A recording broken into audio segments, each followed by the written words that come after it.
In this video, we are going to talk about how to find current date and time in Microsoft Excel. Finding current date and time in Excel is pretty easy. We have to use just two different functions. First, type equals sign, write today, that's it, press enter. Then you will find current date. In order to find current time and date together, use a function.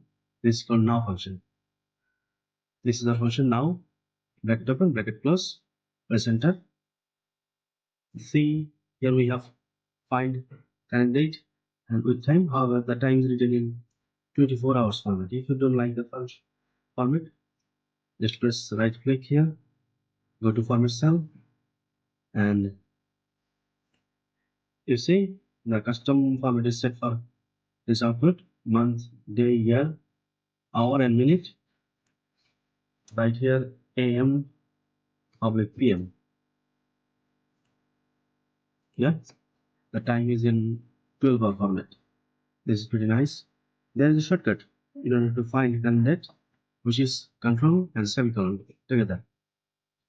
If you press control and semicolon on your keyboard, you will find current date. In order to find current date and time, use the shortcut which is press control shift and semicolon at the same time. Then you will find current time. That's it. Thank you for watching.